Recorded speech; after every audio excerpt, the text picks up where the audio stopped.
Halo, Assalamualaikum warahmatullahi wabarakatuh. Kembali lagi dengan channel kami Yutusam Waterproofing Indonesia. Nah, kali ini kami akan mencoba menjawab pertanyaan dari Kak Anis Wahyuni. Tanda waterproofing gagal itu seperti apa sih? Baik, akan kami jelaskan. Tanda waterproofing gagal, itu waterproofing gagal biasanya tidak langsung bocor besar. Awalnya ada tanda-tanda kecil dulu ya teman-teman ya. Kalau cepat ketahuan, biayanya jauh lebih hemat. Nah, yang pertama tandanya apa sih? Muncul rembes atau tetesan air. Ciri paling jelas nih waterproofing gagal. Pelapon ada noda coklat, air menetes saat hujan deras, dinding terasa lembab, cat menggelembung. Nah, ini kalau ini muncul berarti air sudah berhasil menembus lapisan pelindung. Ini bisa dikatakan waterproofing yang gagal. Yang kedua, lapisan waterproofing retak atau mengelupas. Ini ciri-ciri terlihat sekali ya. Di bagian atap, coating terlihat retak rambut, mengelupas seperti cat lama, ada gelembung udara, sambungan membran terbuka. Ini tanda umur material sudah habis atau pemasangannya kurang maksimal, gitu teman-teman ya. Tanda waterproofing gagal ini salah satunya seperti ini terlihatnya ya, ciri-cirinya. Yang ketiga, waterproofing gagal seperti apa sih? Yang ketiga ada genangan lama di atap.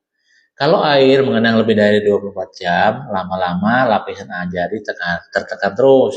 Retak makin besar, sambungan mudah terbuka.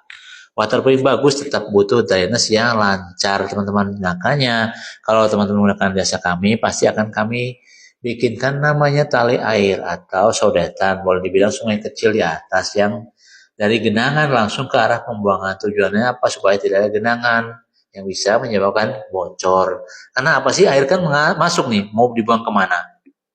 Tidak mungkin kan? Nunggu nguap ya pasti namanya lagi hujan kan nggak ada sinar matahari, nguapnya lama. Nah, masuknya ke dalam ini dak beton. Nah, ini jadi bocor itu teman-teman ya.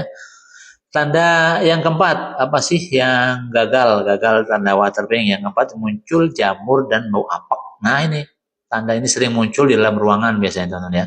Sudut plafon berjamur, bau lembab, cat cepat rusak. Nih kategori waterproofing gagal. Artinya air sudah masuk tapi belum sampai menetes.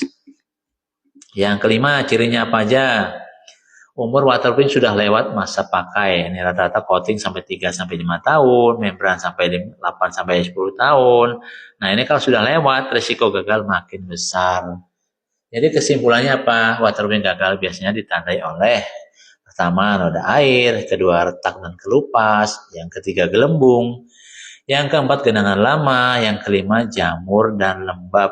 Kalau sudah tanda-tanda ini biasanya bukan hanya cukup tempel titik-titik saja teman-teman, perlu dicek menyeluruh nih teman-teman. Kalau membutuhkan jasa waterproofing terbaik, bergaransi dan terpercaya untuk saat ini di Indonesia ya teman-teman ya.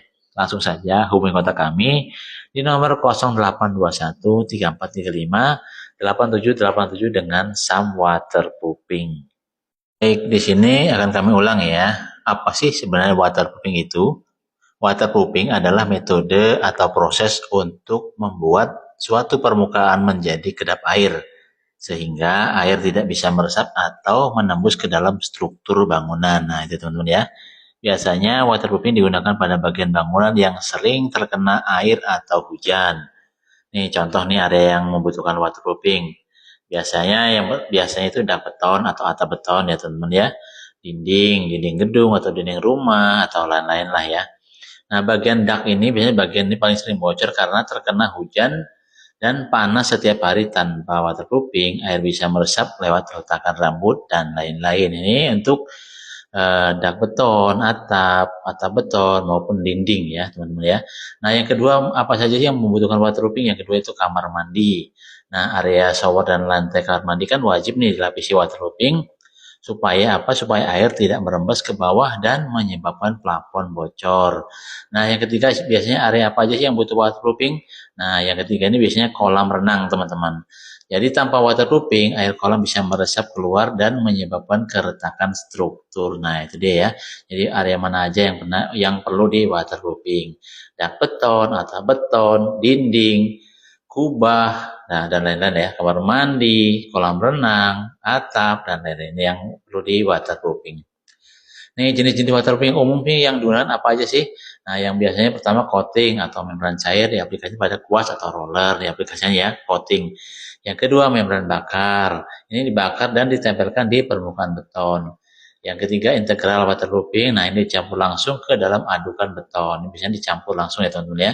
Nah, yang keempat ini injeksi waterproofing. Nah, untuk mengatasi retakan yang sudah bocor. Nah, yang kelima ini dengan menggunakan aspal cair atau aspal emulsi ini terbaru itu yang kami gunakan. Nah, kenapa sih waterproofing penting? Nah, yang pertama pasti untuk mencegah kebocoran, yang kedua melindungi struktur bangunan, yang ketiga menghindari jamur dan lembab, yang keempat menghemat biaya perbaikan jangka panjang. Itu teman ya. Kalau dijelaskan sederhana begini, waterproofing itu seperti jas hujan untuk bangunan, itu melindungi supaya tidak bocor. Nah, itu ya teman-teman ya. Untuk info lengkap, teman-teman bisa langsung menghubungi kontak kami di nomor 0821 34358787 untuk tanya-tanya mengenai jasa waterproofing, harga jasanya, dan lain-lain. Oke teman-teman ya, terima kasih. Sampai jumpa di video-video kami berikutnya. Wassalamualaikum warahmatullahi wabarakatuh.